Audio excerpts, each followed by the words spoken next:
Hey, Mr. Pond Boss, tell me how. Hey, Mr. Pond Boss, let's do it now. Hey, Mr. Pond Boss, you're the one that makes fishing so much fun. Well, I woke up this morning and I headed for my pond. Meeting Mr. Pond Boss, yeah, we're gonna chase. Greetings everybody, Bob Luss, the Pond Boss, checking in today from Dripping Springs, Texas, from an RV of all places. I'm not on the pond shore, but I am close to one, so I'm thanking you for joining us. Looks like John Wilson is first up to bat. There's Dennis Backshees. Dennis should be on his way to San Antonio because grandson number one, 19-year-old Ethan, graduates tomorrow from basic training. Lackland Air Force Base is an airman. So we're down close to there so we can spend a little bit of time with Ethan in the morning. John Funk, Zach Vaughn, Mike Augustine. Let's see here. I'm going to see if I can find this up on my laptop so I can start checking out what you guys are saying. Tonight's topic is how to renovate a pond, how to make the decisions to renovate a pond, or should you? So I've got a few stories to tell you, and I've got a whole lot of advice from 40 years worth of doing this stuff. Looks like my wife Debbie Dobbs Lusk is checking in, Colin Pearson, there's some other guys. So here we go. Oh, here it is, I found it. Look at this. I'm going to be able to click on and see you guys. We got 25 folks on already. That's outstanding. So I'm going to get it up here where I can see it. Colin Pearson, Troy Todd, Kelly Duffy. Good gosh, we got a pretty good crowd cranking in here already. Brad Rom, Zach Vaughn. That's outstanding. John Taskett, the Salt Lick is there. Yeah, we love the Salt Lick. It's over there not far from where we're hanging out. We've actually, we love the Salt Lick. That's a great restaurant. Hey, you guys know the drill. Hashtag Pond Boss Magazine. Click like and please share this video to your timeline. If you do that, you'll be entered into a drawing for a, drum roll please, a Pond Boss hat and a Pond Boss mug.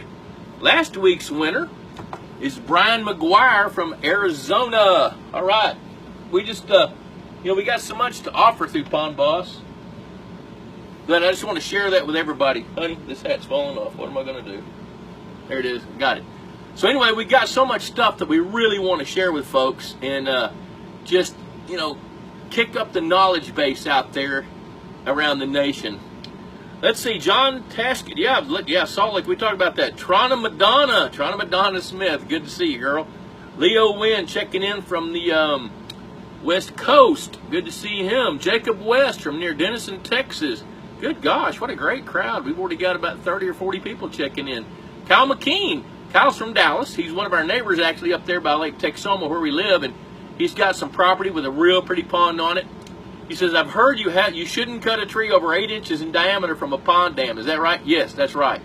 And the reason you should not cut it, actually you shouldn't cut a tree much bigger than about 4 or 5 inches in diameter, because when you do, the root system is big enough that when it decomposes that it can create a leak in the dam and compromise the integrity of the dam. So good question. There's your answer. You bet. So, Dennis, you got Nolan, Jose, and Dalen. That's cool. Mike Stevenson from East Texas. Hi, Mike. Timothy Phillips, Alex Short. Leanne is in here. Clint Sharp. That's outstanding, folks. Well, of course, you know my pitch. Pond Boss Magazine, $35 a year. That's what fuels the economy of Pond Boss. And so I want to implore you to subscribe to this magazine. I mean, it's full of nuggets. Actually, I just finished the September-October issue, and there's some really compelling articles that our writers have sent in, and I've written a couple that I kind of like, and when I write something, writers, artists, they don't always like their work, but there's a couple of things in there that I think will really hit home for a lot of pondmeisters out there. So, how do you decide whether you want to renovate a pond or not? Well, first of all, how old is it? Is it silted in? Is it heavily vegetated? And to kind of help you with that process, I think the best way to go is when a pond is first built, it begins, I don't like to use this word, but I'm going to use it, it begins to die. Now, it doesn't literally begin to die, but what happens is it eutrophies. That's the word that describes what happens to a pond. No bottled water tonight. Straight out of the hose. So I see some questions coming up. Lance Faber, hello. Mike Stevenson, are there any good water plants for a small pond? Yes, there are.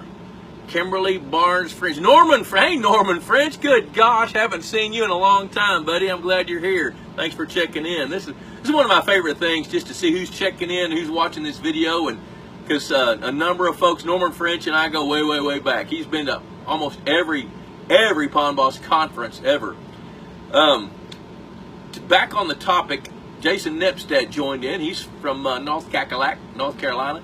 So when a pond is first impounded, it begins to age.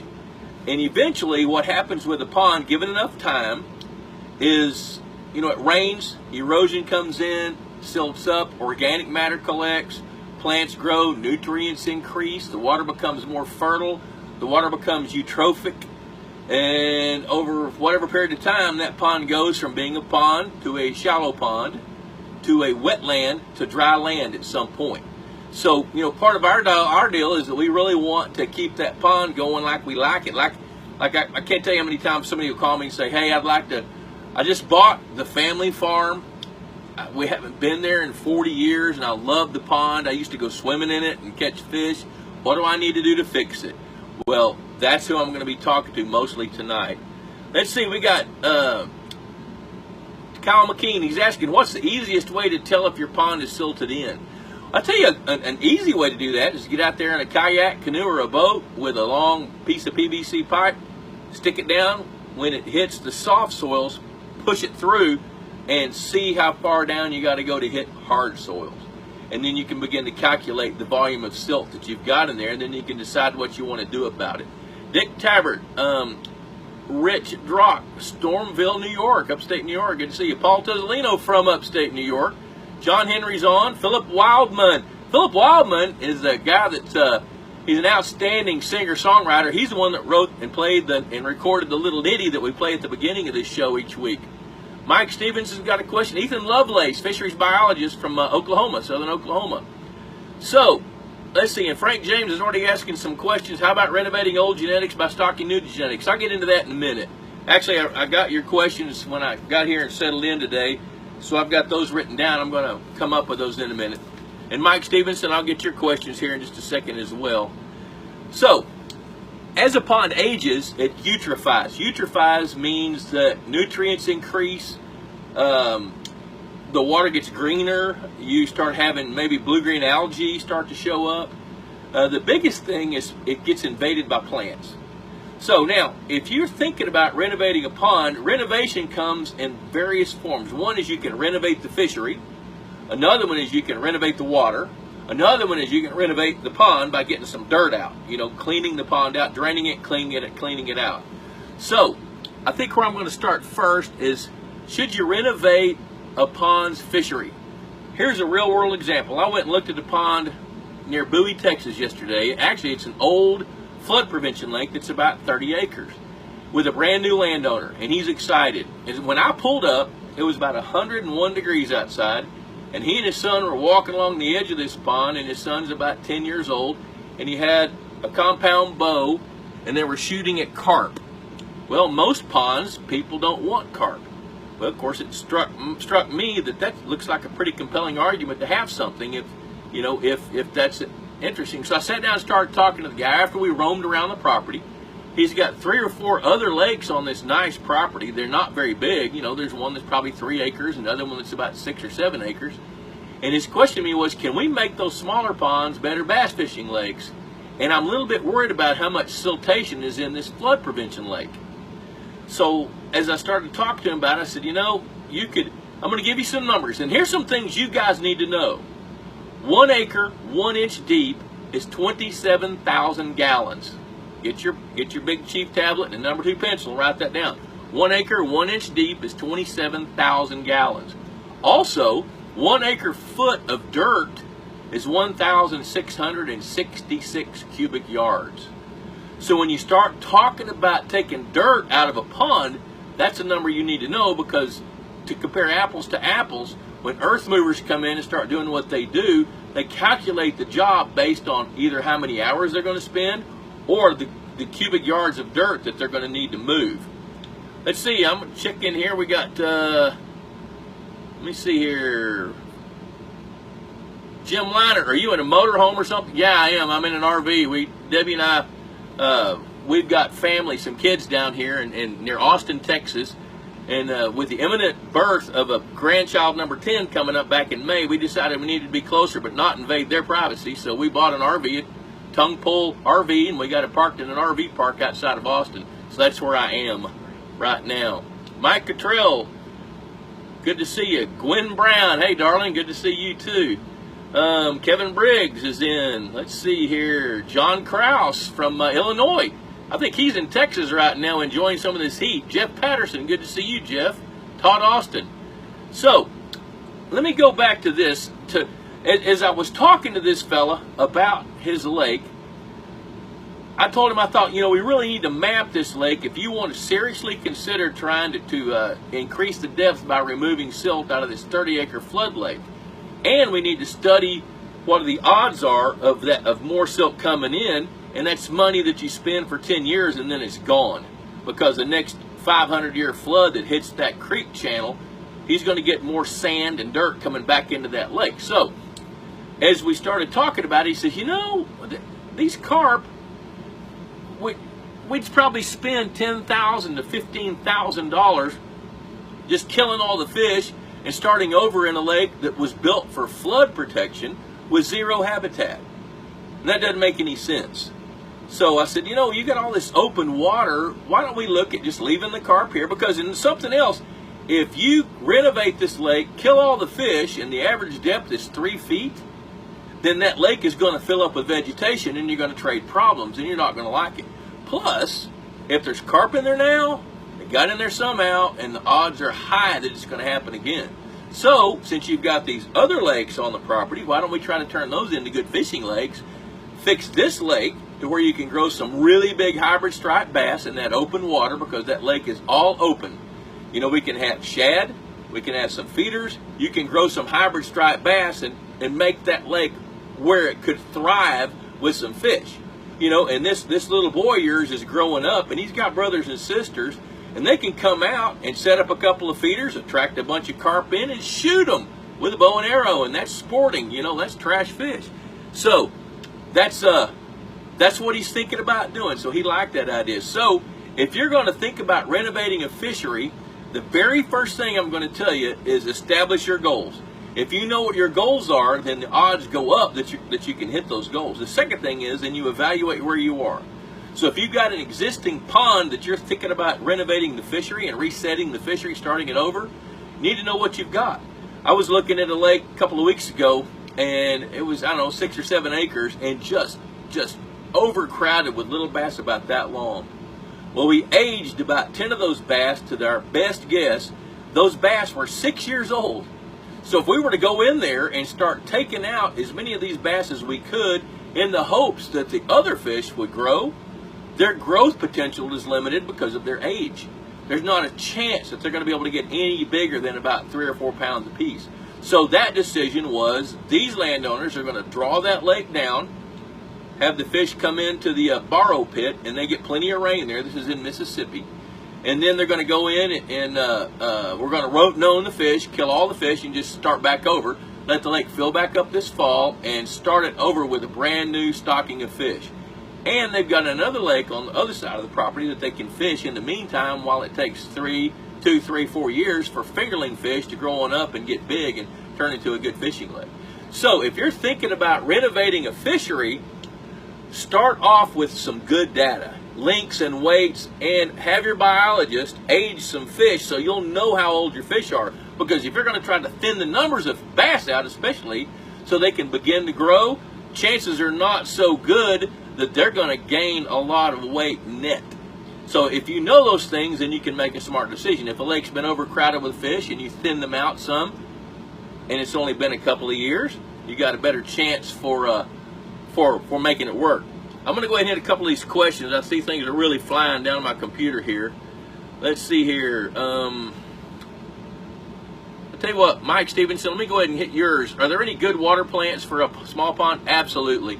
I think small ponds it's just as important to have some native aquatic plants there as it is for big ponds. If you've got some really healthy shoreline vegetation for baby fish that's adjacent to your spawning beds, that's a good call. Now, I don't know where you are, but I'm going to tell you this.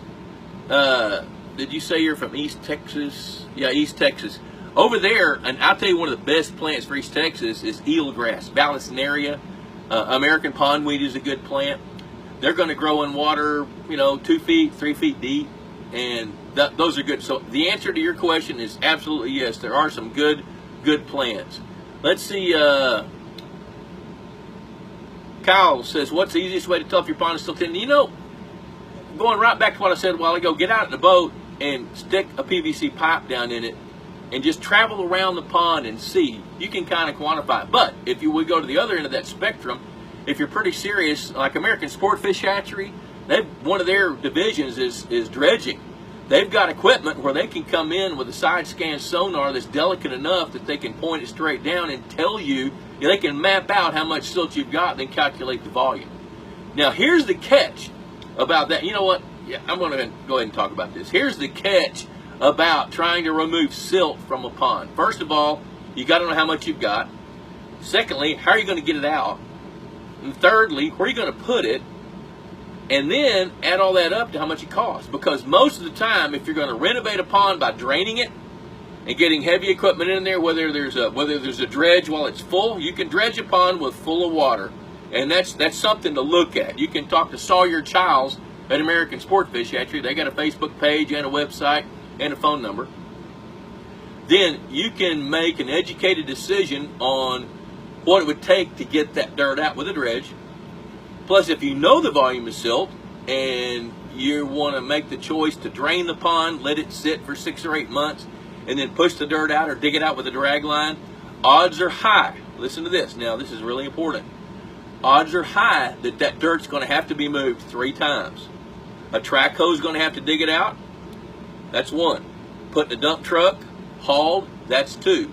Piled up, let it dry, and then spread it out. That's 3 times. Chances are you're going to spend somewhere between $5 and $7 per cubic yard to get the dirt, the silt, the muck out of the bottom of the pond. And what seems like something is feasible, which it is feasible, the catch-22 is what it's going to cost. I looked at one, 6 or 8 months ago, and we estimated the amount of silt that was in that pond to be about 20,000 cubic yards. It was going to cost around $100,000 to dig the silt out. So what that landowner decided to do was to go in, shave off about 1 foot of the dam, go around the perimeter of his pond, which was good clay, dig some clay out, raise the dam 3 feet. So he was able to buy 3 feet of depth by going up, and he had the room to do that on his property, which increased the size of his pond, bought him 3 feet of depth, got the dirt around the edges, so he was able to create some edge cover for his fish, and he was able to go down 2.5 to 3 feet as he dug, so that gave him 6 feet of brand new water along the perimeter of the lake. That was a good choice. But if you don't have a place to build another pond, to put the dirt, then you need to figure all this out. He had a place to put the dirt. Now the other choice is what are you going to do with all that dirt? 20,000 cubic yards. Listen to this. I said this a while ago. 1 acre, 1 foot deep. A football field deep in dirt, 1 foot, is 1,666 cubic yards. He was going to have to move 20,000 cubic yards. So if you can do the math on that, and most dump trucks hold 9 yards. So you got to have a place to put that dirt. So you can do the math on that and figure that out. That's probably what? 9 to 10 feet, no, it'd be more than that. 12 or 13 feet of dirt on top of a football field is 20,000 cubic yards. So you need to be thinking about what you're going to do with that. Let's see here. I'm going to go ahead and, John Funk typed one up. He says, how about an all clay pond, many feet deep of clay that seems to always have a high pH, 8+ morning and night. Now the significance of him asking morning and night, pH has a tendency to go up in the afternoon during photosynthesis. When you've got all your phytoplankton and your plankton bloom and all that just doing what it does, the pH changes with that. So now, I think the question is alluding to the clay is the source of the pH issue. And now, let me tell you the issue. A pH of 8+ is at the high end of what fish can tolerate.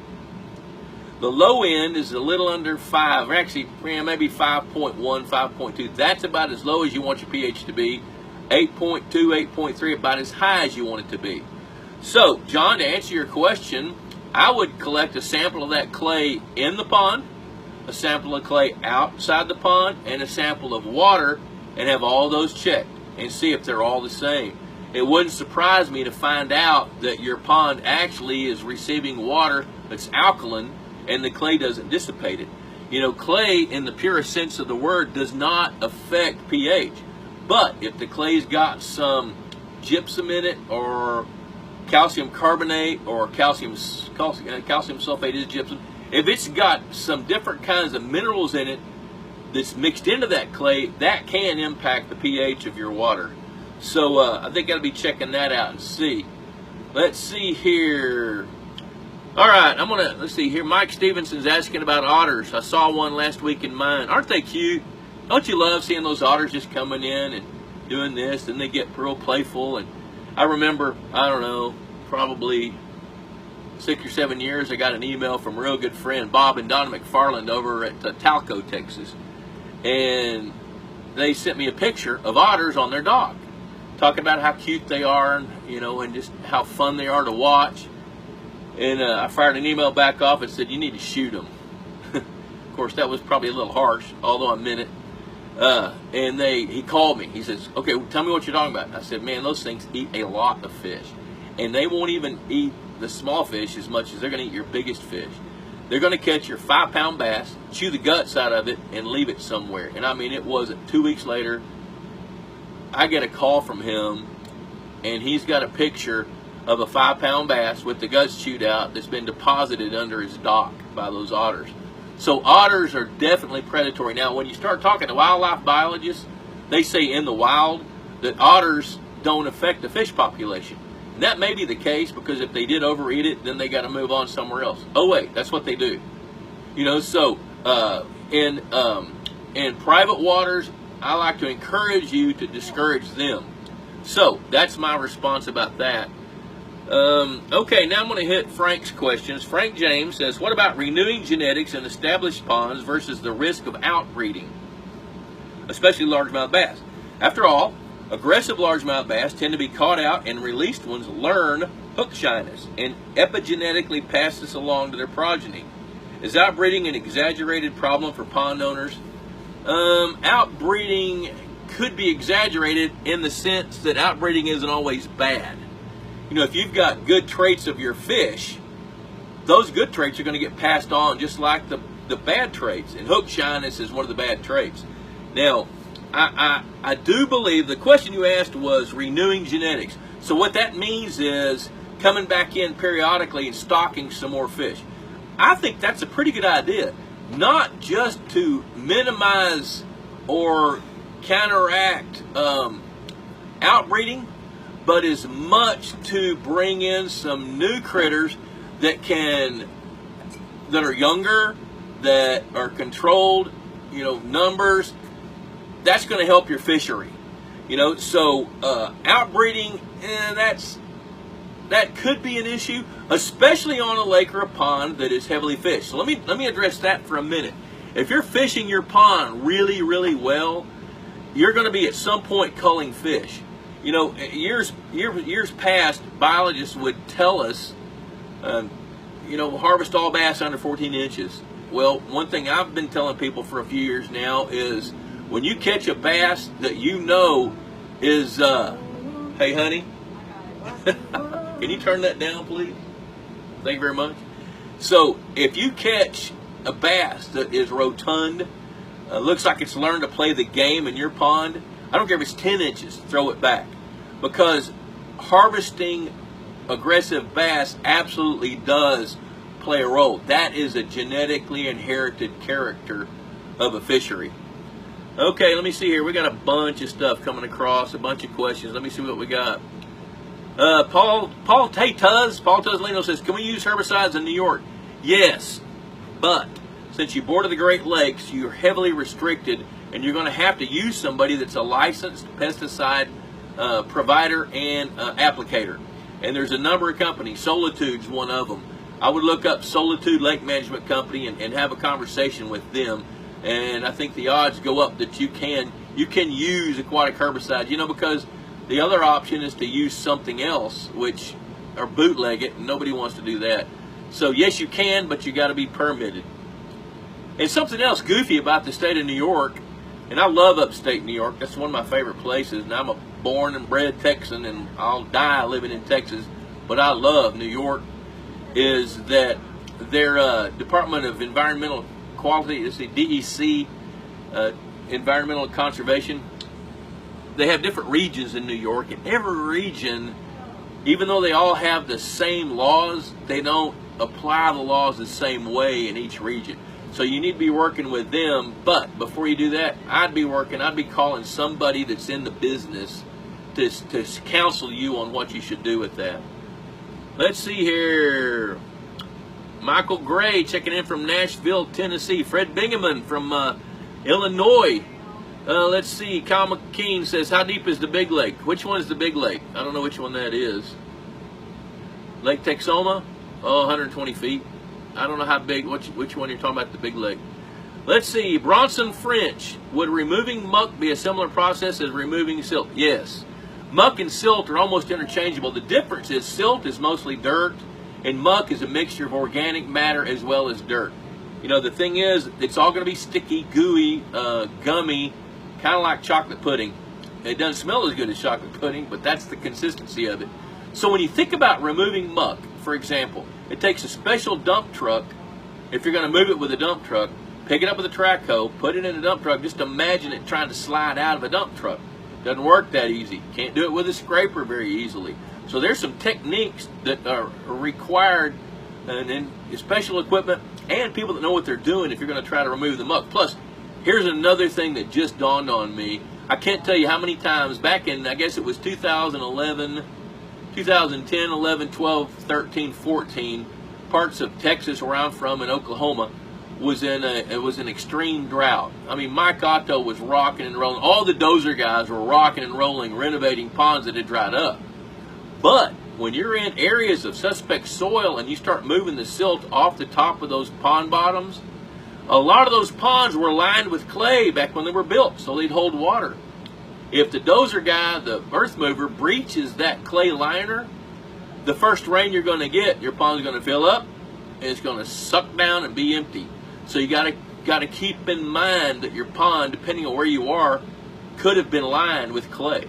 And if that's the case, you're going to want to pay attention to that. Let's see here. Is there a cheaper way to remove muck without draining and dredging? Well, if you're going to dredge, Bronson French is asking that question, you don't have to drain the water at all. As a matter of fact, there's a lot of urban ponds, and when American Sportfish Hatchery does their dredging, they bring a boat in, they bring their dredge in, and they've got these gigantic pillows that they pump the spoils into, and those pillows are small enough that the water can escape and roll right back down into the pond, and they don't even leave a footprint behind. And that's a little expensive, you know, and I think you need to really zero in on the volume of silt that needs to be removed and why you're doing it, and that way you can figure out, is the value there. You know, in a homeowners association where there's a bunch of people to kick in the cheese to bait the mousetrap and pay you out, then that's probably well worth it.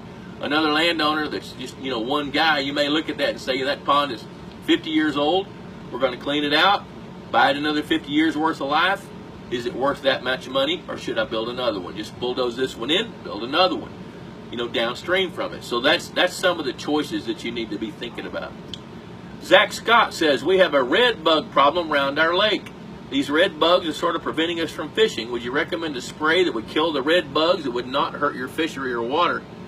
Well, Zach, I'm going to presume that you're somewhere in the south, and the red bugs are probably chiggers. First thing to do is identify the bug, and I'm just going to presume they're chiggers because they bite, they climb up on the kids, climb up on your legs, dig a hole, and you get a chigger bite. The thing about chiggers is you can shoo them away by putting, my mother used to do that. She'd put cuffs on her pants and sprinkle a little bit of sulfur in the cuff of our pants.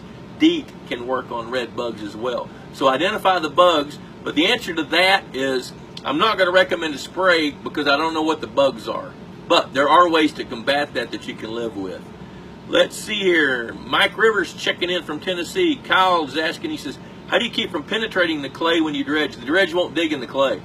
The dredge only digs up soft soils, plus the operator can feel it. You know, when you're dredging, what it is just, for you guys that have never seen a dredge, it's got what looks like a tilling machine on the front, like a garden tiller, and that tiller spins in front of the dredge, and then there's a vacuum, there's a pump that sucks whatever that dredge stirs up, sucks it through a hose all the way off the dredge boat and up to the shore to pump it into this big sack that they're pumping it into. So when the operator feels something hard, he raises the dredge up and goes over it and leaves it so they don't penetrate the clay. Marta Howell, hello Marta Howell. Leanne Polk, my sister, hey there. Clint Sharp, Matt Willis, hey Matt, how's everything in South Dakota, buddy? Clint Sharp says, how does silt affect spawning fish? That's a great question. Can they make beds in it, or do they need some other substrate such as sand or pea gravel? If fish that spawn in gravel or sand or in the dirt, if they're there, they're going to sweep the silt away in the areas where it's the shallowest, typically. But I have seen a number of cases where the bluegill especially do that. Then you get a big wind that stirs the water up and kicks that silt back into the beds. Silt will kill eggs. So it's a good idea to renovate spawning areas, keep the silt away from them if you can, or build new spawning beds. Kyle, what about turtles? I heard the turtles do not impact fish populations. Let me tell you this. If a turtle catches a fish, the fish deserved it. Turtles are healthy. They're part of the ecosystem. Now, what are the problems with turtles? They are nest raiders. They'll do that. They'll come and disrupt the nest. They'll eat your fish food. You know, so in big numbers, they can hit you in the back pocket and they can disrupt the ecosystem, but they're not going to impact a fishery population. Now, here's the reason. Most of the turtles that you see are either mud turtles, sliders, or painted turtles, things like that. The odds are low that they're going to eat very many fish. If they do, something was wrong with the fish, seriously. The snapping turtles, like alligator snapping turtles, turtles like that, American snapping turtles, they don't impact the fishery, but they'll eat individual fish. So they're not going to, you know, eliminate the fish from your pond or lake, but they are going to eat some fish for a living, which you're going to need to harvest some anyway, so I don't think that's a big deal. Let's see here. John Wilson is back again. I see him. He started off, he was first up to bat today. Michael Brooks, can bryozoans be detrimental to a 2.5 acre pond anyway? Oh, I love that. I am so glad you asked that. Bryozoans are cool. They're kind of like a cross between a plant and an animal. They look like a brain always attached to wood, like a branch underwater, and they can get this big. And when you see one, you wonder what in the world that is. Well, I'll tell you this. They are a sign of healthy water. If you have bryozoans and then you don't, something probably happened to cause your water quality to deteriorate. So they're really healthy for a pond. They're not going to do anything detrimental. They're not going to eat anything that bothers you. They're going to filter feed and take some of the plankton and algae and things like that out of the water. They can't move. They reproduce right there where they sit. And I actually like them. I come across them fairly often when we're working on lakes. Jason Nepstad, is it possible to control sediment from dumping into a lake similar to Richmond Mills? We have 3 creeks running into our lake. What are cost-effective methods? Okay, Jason he's got a lake that's bigger than 100 acres over in the middle of, I guess, southeast part of North Carolina. Is it possible to control sediment from dumping into a lake similar? Okay, let me tell you about Richmond Mill. Richmond Mill Lake is a lake that was built in 1835 to harness water to turn a grist mill for the local community there in Laurinburg and Laurel Hill, North Carolina. All the silt that's come into that lake did it a long time ago. When they drained that lake to renovate it, there was not much silt. Most of the silt in that lake came from decaying leaves off of pond cypress trees. Within about 50 feet of each pond cypress tree, there was what looked like peat moss. on the bottom of that lake, which I guess it was peat moss, you know, but the rest of that lake was solid sand on the bottom. It's in the sand hills. But to answer your question, if you've got 3 creeks running into your lake, cost-effective methods are to build silt retention ponds. Those don't cost much. You can get up in the creek and you can build some silt retention ponds. Now, before I recommend that, I'd want to know how much water's coming down the creeks, because it may make just as much sense to make sure that the whole creek channels of those 3 creeks are heavily vegetated within about 50 feet of the shore. You know, so that's a couple of things. Make sure that they're vegetated, so when water's running through there, it doesn't contact dirt, it runs across vegetation. The other thing is look at the possibility of putting some silt retention ponds in there. In this issue of Pond Boss right here, the July-August issue, if you guys haven't gotten this, you need to. On the cover of this one is a pond that this family in Nebraska built on a small farm they have in Kansas. And they built 6 small ponds immediately upstream from this 13-acre lake.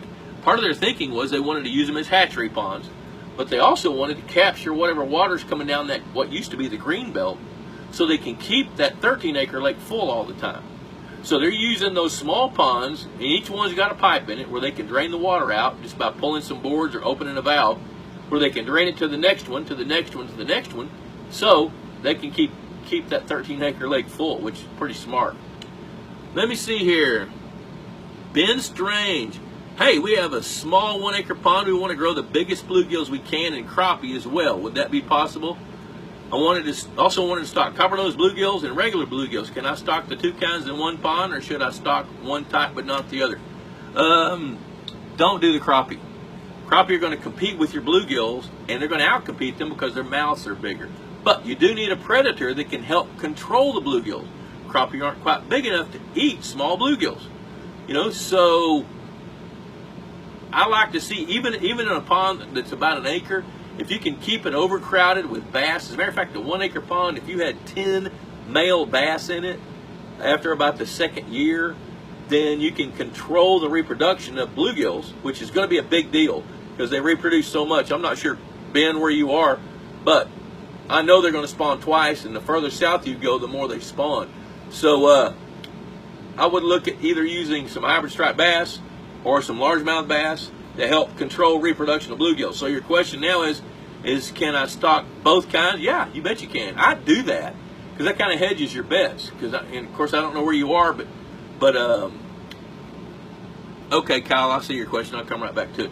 The copper-nosed bluegill in the south have a tendency to get a little bit bigger than the native strains. But if you're somewhere in the middle of the country, your native bluegills are going to do way, way, way better than copper-nosed will. So yeah, you can stock both kinds. Absolutely, I'd sure do that. But you're going to need a predator, and if you can stock some male largemouth bass, I kind of said that fast. If you can stock some male largemouth bass in there, you can do that in February or March because the girls are getting full of eggs, and you can tell the difference, and the males are thin along the belly. Then you can stock some of those and minimize your risks of bass reproducing and trading problems. And they're going to help control your numbers of bluegill. I have grown, here's the deal, I've grown giant bluegill in 2 fundamental scenarios. One is with overcrowded bass, and the other one is when I'm managing for trophy largemouth bass. Now 1 acre is not big enough to manage for trophy largemouth bass, so your best choice is overcrowded largemouth bass. Let me explain about the crappie. Crappie spawn first every year. They're going to eat your babies as they're coming off the nests for some species of fish. Then they're going to stunt. They're going to get to like 3 or 4 inches and quit growing. So even though they might be able to control bluegill, baby bluegills grow so fast that the odds are high that the crappie can't control their reproduction. So that and when somebody tells me they want crappie, it's not because they want something that's going to bend the end of the rod. It's because they want something they can eat. Those bluegill, you'll be able to eat those bluegill, and that'll be just as much fun and just as tasty because they're just as good. Plus, you can feed the bluegill, and that's going to speed up the whole process. It's going to speed up their survival rates. It's going to speed up their growth rates. And feed a good feed. I like Purina's Aquamax feeds. Now, there's a feeding strategy. Like if you start off with small bluegill, start off with small pellets, like Aquamax Fry Starter when the fish are on the beds, or go to Aquamax 200 or 300, and then graduate them up as your bluegill get bigger. Then feed MVP, which is a high protein fish meal based fish food that really makes fish grow fast. All right, so Tori, I'm going to come back to yours. Kyle, I was asking about the depth of the lake you were talking about to have the carp. Okay, that flood control lake, those flood control lakes were built all over the South after a flood that happened in the 1950s to keep water from filling up Fort Worth, Texas, Dallas, Texas, Houston, Oklahoma City, Little Rock, Birmingham, so that was a federal project, and those lakes were built where the dam was just overbuilt where it could impound a giant amount of water and let it out slowly. But they were designed to live about 50 years, and most of them are at least that old. So most of them are silted in. This lake, Kyle, I haven't studied it yet, but talking to the man that owns it, he says he's got a lot of water that's 3 feet deep, and then in the borrow pit where they dug the dirt to build this huge dam, he says the water's up to 13 or 14 feet deep. So it's overall pretty shallow. And he would have to move just unheard of amounts of dirt to increase the depth enough to make it worth it to turn it into a fishing lake other than hybrid striped bass. So that's the thing there. Tory Rhodes, well, these high temperatures across the country, what's your take on conservation of water and ponds? Is it better to add plants on the shore in the water, giving shade to the water, or is the plants water uptake a bad trade-off? Now of course some plants are not as bad as others.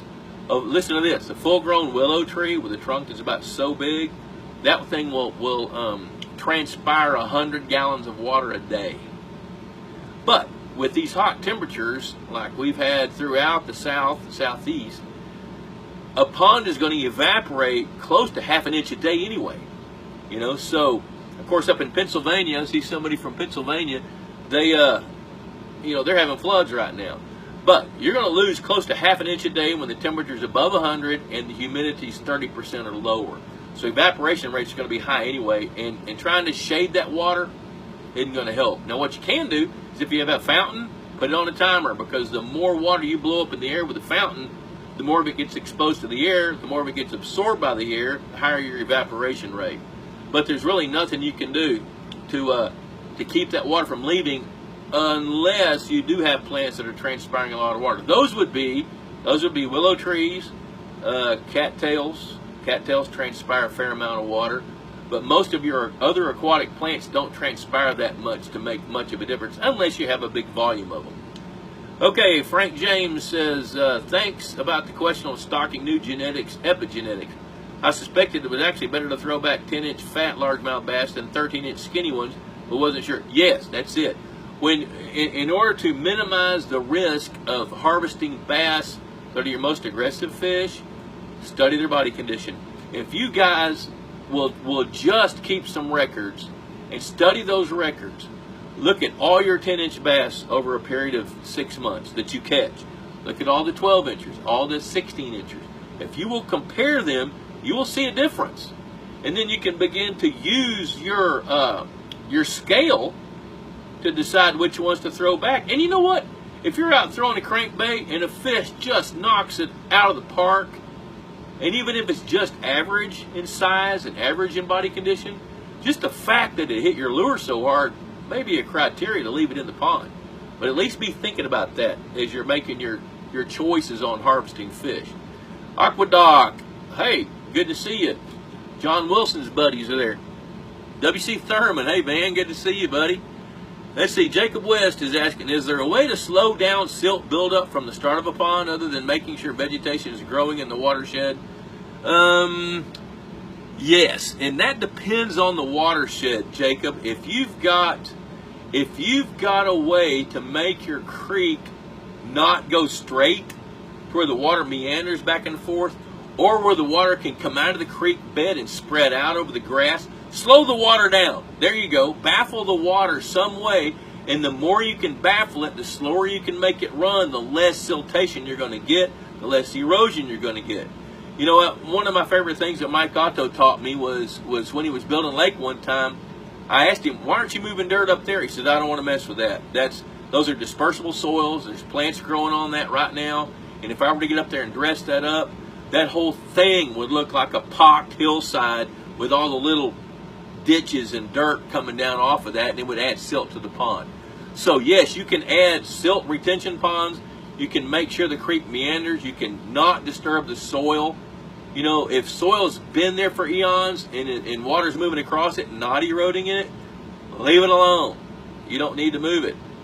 All right, let's see. There's Elizabeth Adams. Hey, Liz, good to see you, honey. Debbie must have shared the video. You got it going on tonight. Let's see. Marta Howell. Hey there. Willie and I are watching. Good deal. You guys are moving into your new home here next week. That's outstanding.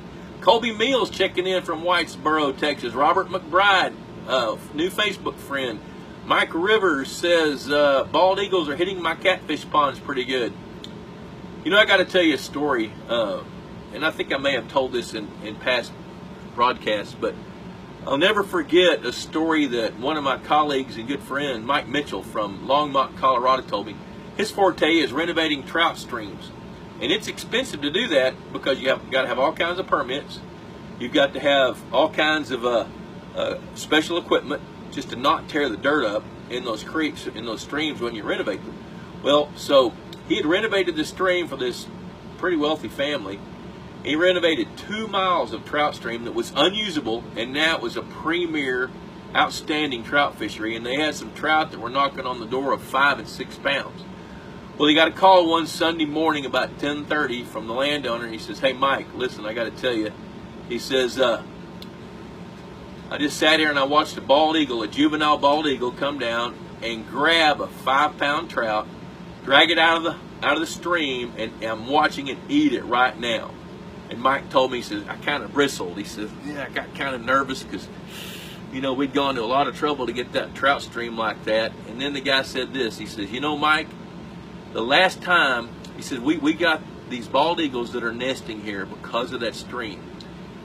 And the last time I saw a bald eagle on this ranch was when I was a little bitty boy, about 6 or 7 years old. They're gone. And now because of what we've done, what you've done with that trout stream, those eagles are back. Can you bring me some more trout?" Mike says, "I've never been so relieved in my life." You know, so that kind of put a different perspective on it for me. Hey, Robbie Shell, our good buddy from Purina Mills. Rob is in charge of Aquamax Feeds. He's the go-to, the main guy. Of course, I get to go to him, talk to him, because I've known him a long, long time. But Mike Rivers, bald eagles are hitting my catfish ponds pretty good. Chances are that they're hitting your catfish ponds while you're feeding the fish. So if you have a feeder on the pond, feed them at night, and the bald eagles won't catch them. Bald eagles aren't going to dive. They're going to come to the edge, or they're going to swoop down like an osprey does, and they'll grab one at the surface. Keep your fish away from the surface. Let's see here. Ben Strange, Muldoon, Texas. I know where that is, believe it or not. Let's see. Paul Tuzzolino says, "We lost you. The video froze." Uh-oh. I don't know what happened there. Because I got a good strong internet connection here where we are. Pete Gogger. Oh, I don't know. Something must have happened. Ben Strange, thanks, man. This info definitely helps. Good deal. Tricia Miles, Debbie Slade Smith. I love you. Lovely, love you. Good to see you on here. Chris Blood checking in from San Antonio. Hey, Chris, I'm going to be at Lackland Air Force Base tomorrow. Debbie and I are hanging out at the RV in Dripping Springs. We're going to head to Lackland. Grandson Ethan graduates from basic training tomorrow with the Air Force. Jennifer Young. Hi, Bob. Touch base with Troy soon. He has a new body of water to visit with you about in South Texas. I think you will like it. I will be sure to do that. Jennifer, good to see you. So, let me see here. We got, holy cow, it's already 7:18. Remember, for everybody that's new, Pond Boss is $35 a year. This is what fuels the economy to allow us to be able to do this kind of stuff for free. Here's the resources that you've got with Pond Boss. You have a resource guide, and Aquadoc is in this. You know, Greg Grimes is in this. We got people that we've gotten to know over the years that are quality pros, quality vendors, quality pond management people. That's one of the things we bring to the table for you. The resource guide is free. It's online at www.pondboss.com. Pond Boss Magazine is subscription, either paper or electronic. It's $35 a year. And I promise you there's some nuggets in here that you won't find at the University of Google. This is real world experience stuff. All the writers, I really don't have writers. I've got people that go out and do it and then come back and write about it. You know, and then I work on their writing, so, and you know, most of them are good now. They've been at it for a long, long time. We've got at pondboss.com, we have archived all these live videos on YouTube, so there's YouTube links that can get there. This Facebook page is loaded with information. We've got a lot of free articles at pondboss.com. We do a little bit of Instagram, but I'm not good at that yet. I just don't think about it enough. Let's see here. Chris Blood says, hey, how's it going? Coming from Wimberley. No, we're coming to you from Dripping Springs, out west of Dripping Springs. Tuz says, come up and see us in the Catskills. I would love to do that. Debbie and I have got some very dear friends near Rochester, Syracuse area, and Clyde, near the Finger Lakes. So next time we go, I'll ring you.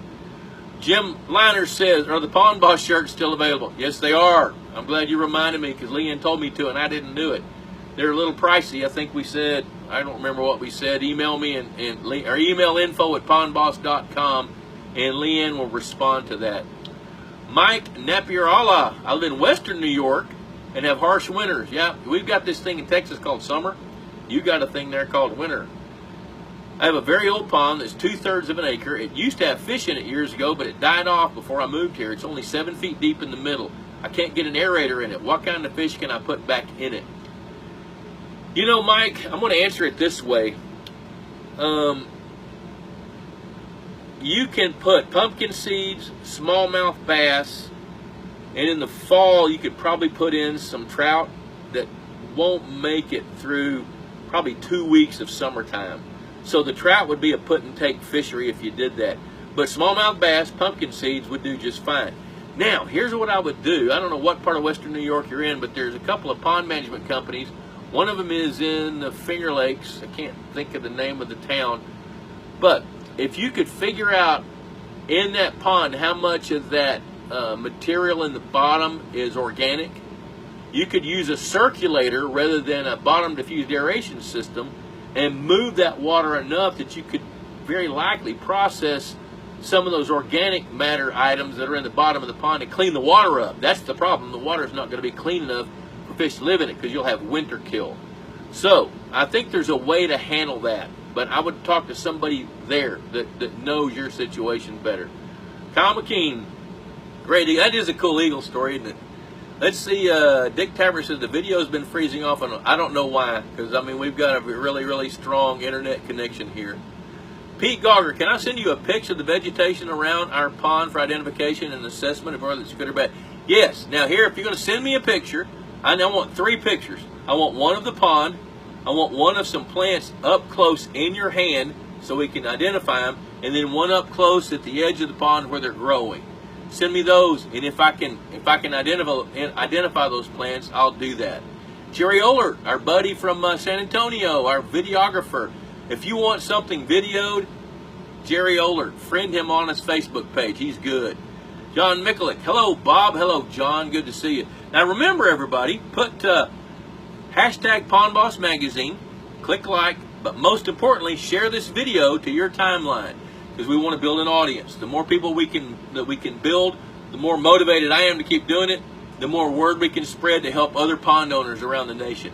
So, let's do that. All right, I'm going to try to offer up a few closing comments.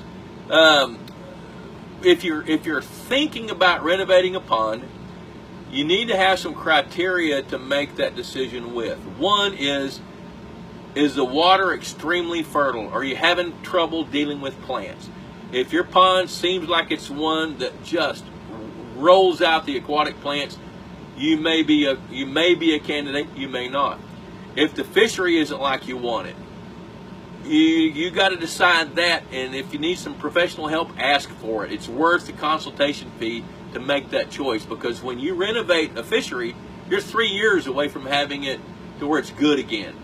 You know, so if you're going to renovate a fishery, it's going to be because you have this set of goals, and the fish that you have won't allow you to reach those goals. Either you have species you don't want, you've got old fish that are overcrowded, things like that.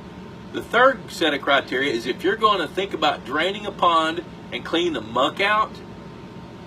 I have seen some projects that have gone to from yucky to horrible, just because the due diligence wasn't done to figure out just how much silt is in the bottom of that pond that needs to be moved.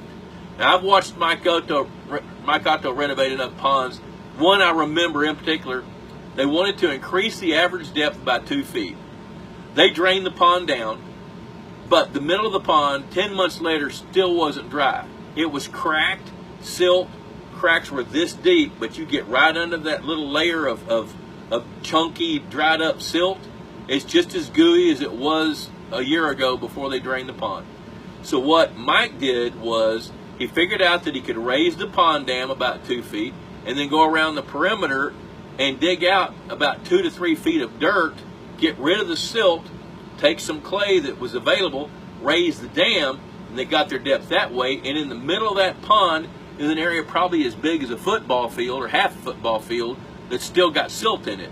After a short period of time, that silt just kind of blended in and fell back over the bottom of the pond, which increased the depth where the silt was. So that was a pretty good move. So let's see here. We got Jacob West, $50 for the shirts. Hey Jacob, thanks. $50 for a shirt. And Leanne can handle that at info@pondboss.com. Andrew Hernandez. I live southeast of San Antonio, Texas. My catfish, bluegill, and minnows are doing good, have been in the pond for 2 years, but color seems a little off. The water has good clarity with Aqua Shade. Does the heat and oxygen do anything to their color? Well, if you're using Aqua Shade, that's what affects the color. When the Aqua Shade finally oxidizes and is gone, and the pond turns its natural color, with sunlight penetration, you're going to see shades of green determined by the amount of plankton you have, which is based on the fertility, which is going to be based on nutrients that have been added either from runoff or from fertilizers. So, I don't know how to give a better question than that. The heat and oxygen doesn't affect the color of the water. Now, what heat does is it causes water to expand, and in some cases, in waters that are a little bit turbid because of clay suspended in it, the water spreads out where the water molecules are now lighter weight than the dirt, and the dirt can settle out in the summer sometimes. I've seen that. Dick Tabbert, been looking for a few smallmouth bass for my pond, but nobody around here has them. Been trying for about 5 years. Go farther away. Northwest Ohio. Call Aquadog. Find Aquadog. They're on here. Friend them on Facebook. Talk to them. If anybody knows where there's smallmouth bass, they will. Another one is Bill Cody, the lake doctor in Malinta, Ohio. If anybody knows where there's some smallmouth, he'll know. So let's see, Andrew Hernandez. So I guess let the Aqua Shade fade out. Yeah, you know what? I probably would. Now, from where you are, southeast of San Antonio, having Aqua Shade in the water in January or February could make sense while the water's still cool, because you get a chance of getting ahead of filamentus algae. But this time of year, your water's more productive and more fertile if it's clearer, you know. So I would say, yeah, let it fade out. If the fishery is the big deal, if you want your fishery to grow, here's what happens: that Aqua Shade pond dye shades the sunlight's UV rays from penetrating very far in the water, which completely disrupts the basis of the food chain, which is plankton, phytoplankton, zooplankton, that sort of thing. Gives the water kind of a green tint. That's the food chain for little bitty insects, which feed little bitty fish, which feed bigger fish, and on up the food chain. So if you're wanting to manage the fishery, let the dye fade out. Hey, it's 7:28. I think we kind of got things wrapped up. Pond Boss Magazine, 6 times a year, $35 a year. You know, I kind of make fun sometimes because on Friday night when Debbie and I go to dinner, sometimes we'll spend $40, you know, and that's gone the next day. It's going to last all year. So if you don't mind, subscribe to Pond Boss Magazine. If you have questions, email them to me or ask them on this feed, or ask them on the Pond Boss Facebook page, or come to the Pond Boss website. So until next time, Bob Lust, the Pond Boss, thanks for joining in tonight. This was a great crowd, another fast-paced show. So next Wednesday, 6:30 to 7:30, I've got a topic, but I don't remember what it is. But we will put that up and promote it for you a little bit so you'll know, and fire your questions off at us, and we'll be happy to help solve the problems out there. So until next week, 6:30, adios.